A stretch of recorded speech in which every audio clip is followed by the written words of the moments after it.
It is a Monday fit for a king. Arnold Palmer shaking hands with David Hearn. He's been on site at Bay Hill all day greeting players on and around the practice areas and in the clubhouse. Arnold Palmer still very much involved in the tournament that bears his name. Meanwhile, world number 3 Jason Day getting in some late Monday work in the bunkers, a valuable asset, especially on this golf course in preparation of the final stop in the Florida swing. This is our home all week long, nestled between the driving range and the putting green from start to finish, the 38th edition of the Arnold Palmer Invitational.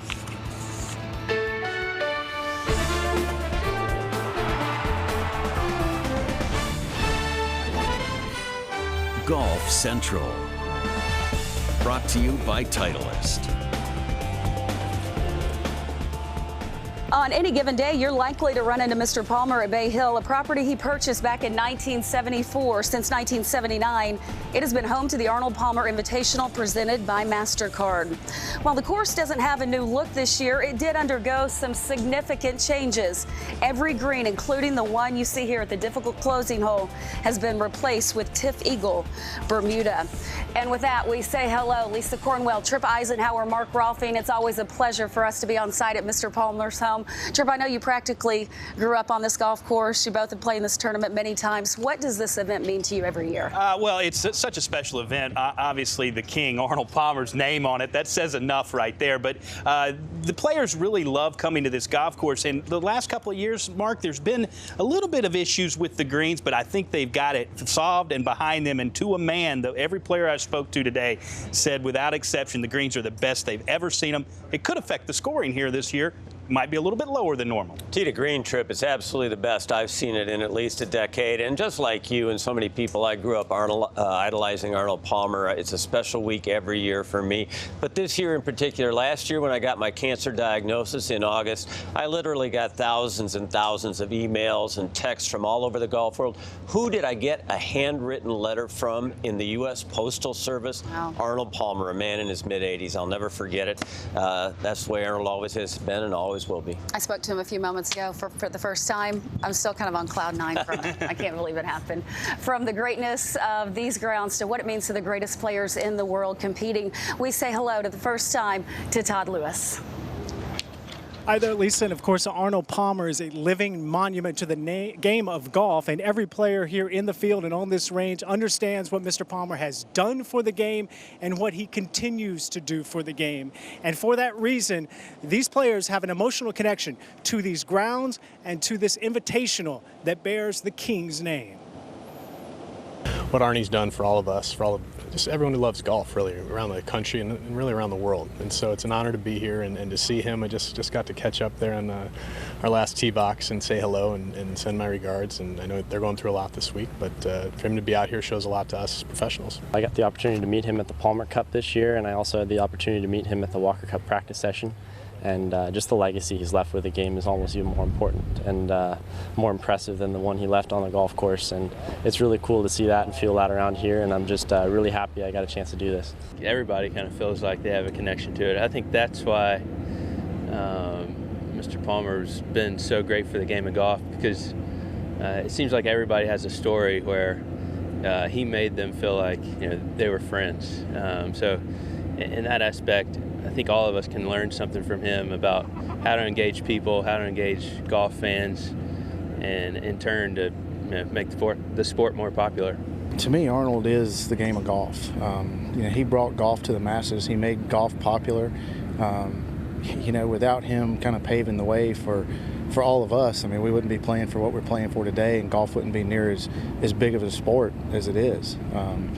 He kind of made golf what it is today. I know, Jack and Tiger set all the records, but Arnold brought golf to the masses and made the game, popular amongst everyone, not only the country club folk, but the common folks too.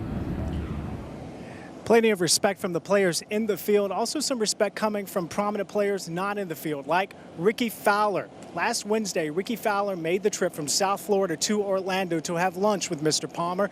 The purpose of that lunch, to tell Mr. Palmer in person that because of scheduling conflicts, he would not be able to play in the Arnold Palmer Invitational. Mr. Palmer was disappointed, but he understood. Ricky told me that he plans to make that trip to Orlando several more times this year to have a fun lunch again with Mr. Palmer. And although Ricky is not in the field, plenty of other big names, including world number 2, Rory McIlroy. McIlroy comes here looking to bounce back from a tough Sunday at the WGC Cadillac Championship. You see, he entered Sunday with a 3-shot lead, but finished tied for 3rd after a final round, 74. This is McIlroy's 2nd appearance at the Arnold Palmer Invitational. He tied for 11th in his debut last year. And even though McIlroy is searching for his first PGA Tour win this year, he has 3 top 6 finishes in 2016 as he tries to climb back to number 1 in the world. Also in the field, Jason Day, the 3rd-ranked player in the world. Day not having the start that he wanted so far in 2016. 4 starts with only 1 top 10, but he is putting well this season. He's currently 3rd in strokes gained putting. Day out at Bay Hill on Monday, working on that putting along with other aspects of his game. Now, as for Jason Day, he's coming off his best year ever, of course, where he won 5 times on the PGA Tour, including the PGA Championship. He held the number 1 ranking for 4 weeks, and he is hungry to get back to that high level once again, and he's hoping it happens right here at Bay Hill. Day has never finished in the top 15 here at the Arnold Palmer Invitational in 5 career starts. You know, just looking at it tee to green, I'd like to hit a little bit better, and then chipping and putting is not too bad, but I mean, at the start of last year, I was hitting it a lot better, driving a lot better, and hitting a lot more greens. So I think the 3-month layoff that I had from last year to this year and not touching a golf club kind of hurt me coming into this year. But, you know, once again, I'm not too worried about it. I just got to, you know, keep making sure that I hit those balls that I need to hit, and hopefully it starts to turn around, start to gain a lot more confidence with the swing, because it has been a little bit of an issue with the confidence with the swing right now, and trying to trust the actual shot that I'm trying to hit.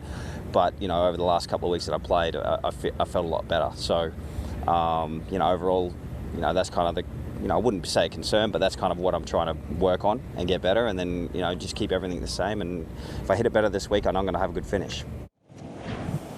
Also in the field, another strong Aussie and the hottest player on the PGA Tour, Adam Scott, who is coming off back-to-back victories, the first coming at the Honda Classic, and then the following week, Scott won the WGC Cadillac Championship. He's only the 2nd player to win in back-to-back weeks on the Florida swing since 1990. The other, Tiger Woods, in that memorable 2001 year. Thanks to that 2-week run, Scott is now 6th in the official world golf ranking. He's hoping to get back to number 1 in the world, the spot he held for 11 weeks in 2014. Also in 2014, Scott held a 7-shot lead after 36 holes here at Bay Hill, but ultimately finished 3rd.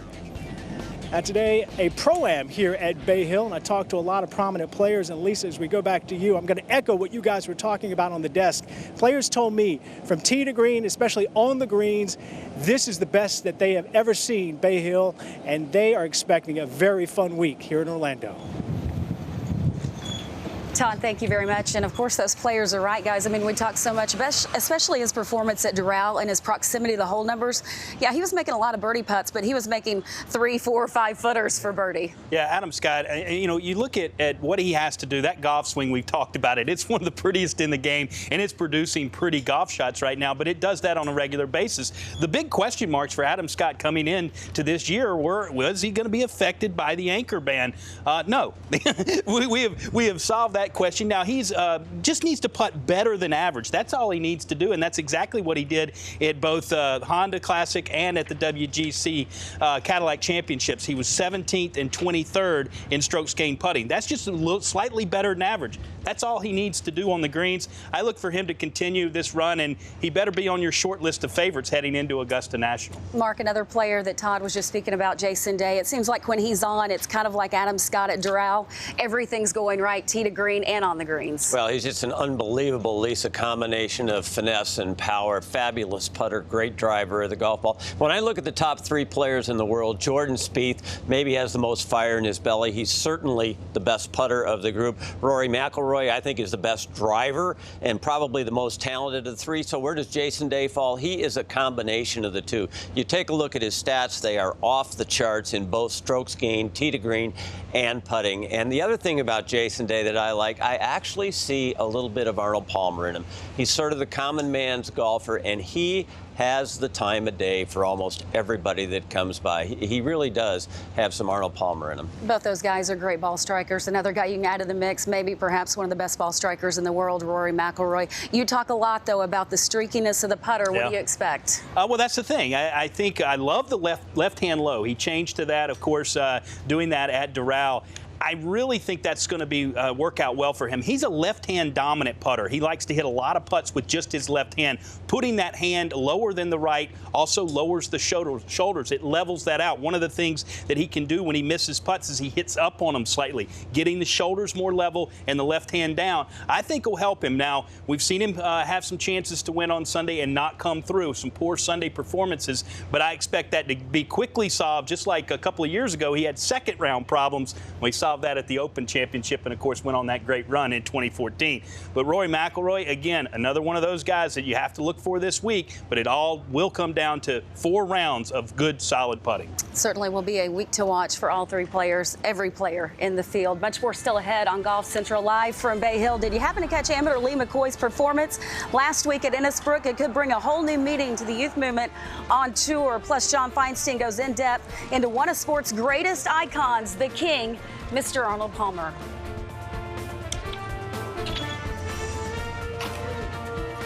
Golf Central is brought to you by Titleist, the #1 ball at the Valspar Championship. Titleist, the #1 ball in golf. Shipsticks, the largest golf bag shipping company in the world, simplifying the way you travel.